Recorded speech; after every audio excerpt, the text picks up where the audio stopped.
Defenders, I will bathe in your fear. Daughters of Themyscira, show him your fear! We have no fear! Since the release of the Justice League Snyder Cut on March 18th on HBO Max, there have been ongoing comparisons between the previous 2017 version and the current 2021 one.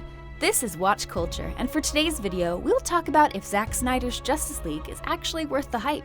After nearly 4 years of rumors, innuendos, hints, allegations, online harassment, and everything else that's good and bad about fandom, Zack Snyder's Justice League has been brought into existence by the filmmaker and his legions of fans. It's time. It's worth saying here that Justice League, since it was released, was by comparison to its arch competitor in the Avenger films, proved to be an enormous disappointment. It didn't break even at the box office, despite taking over $600 million globally, and received mixed reviews from both critics and fans alike. It was, however, like numerous other films, just another project that fell victim to its own disorderly production process. Back in 2017, as he was dealing with the sudden death of his daughter, Zack Snyder stepped away from directing Justice League.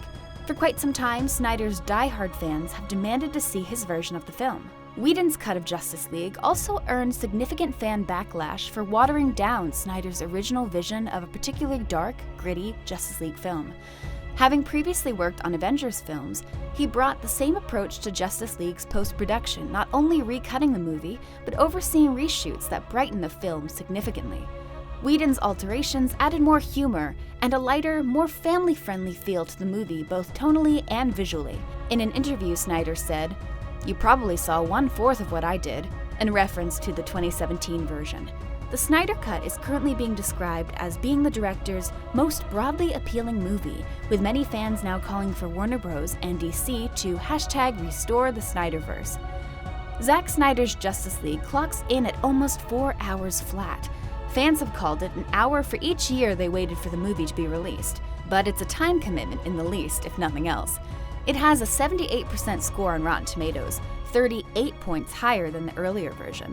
Most of the footage comes from principal photography, with only a handful of extra or expanded scenes coming via 2020 reshoots or recompositions. Nothing from the Whedon period remains, meaning 75% is new footage.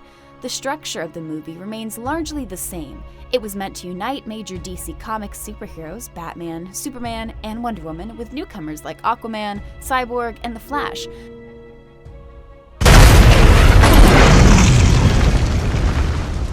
When Steppenwolf comes to Earth to unite the Mother Boxes and destroy the planet. But the pacing is much slower, and every inflection point expanded upon. Every scene is longer, every character beat extended. The 2017 version always felt like a mishmash of styles that were never supposed to go together, and with the restricted runtime, the movie jumped all over the place and never settled.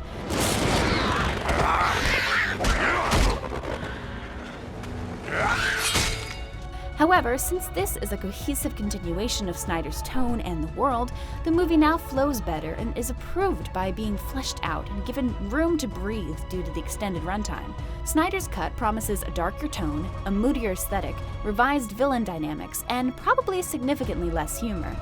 It's also thematically rather different, intended to be more of a meditation on the nature of being a superhero rather than a simple battle between good and evil. It's about the purpose of being a superhero, Snyder said. Choice of whether to stand proud in front of the human race or not. You will help them.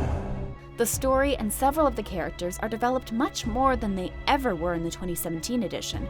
True, a lot more exposition is needed to make that story more cohesive and complete than it was before, but there are plenty of new visuals to go along with that foundation building as well. In addition to the removal of the cringeworthy Superman mobile phone video with fake upper lip and Batman on a roof opening, the backstory of Darkseid and the Mother Boxes, and the first battle for Earth with the Atlanteans, the Amazons, and everyone else somehow seems better articulated and executed. A golden age of heroes fighting together to defend life on Earth. The connective tissue joining Darkseid's quest to that of his lackey Steppenwolf, tying it all to the death of Superman, whose removal from the board cleared the way for Steppenwolf to return, is strengthened. Bruce Wayne's quest to put together the team to defend the planet takes longer and has more steps to it, making it feel like much more of a challenge than it did 4 years ago. How many of you are there? Not enough.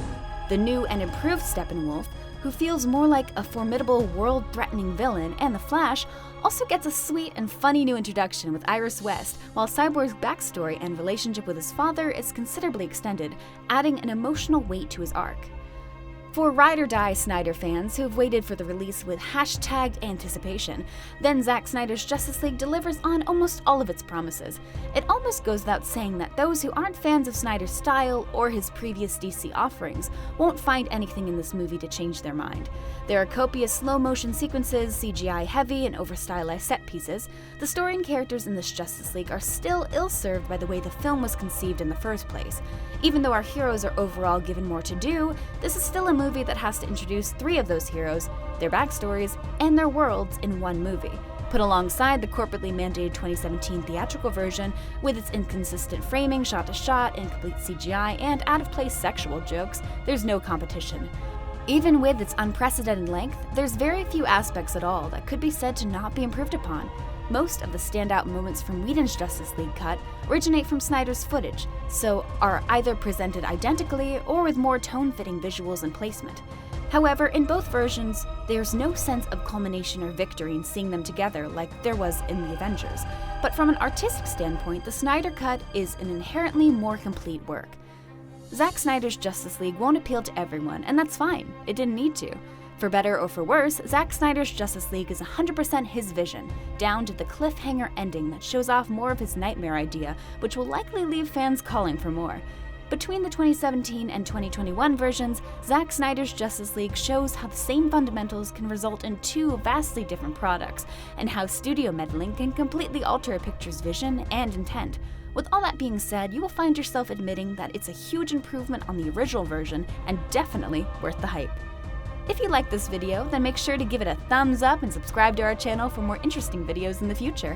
Also hit the bell icon to stay up to date and be the first one to watch our latest videos.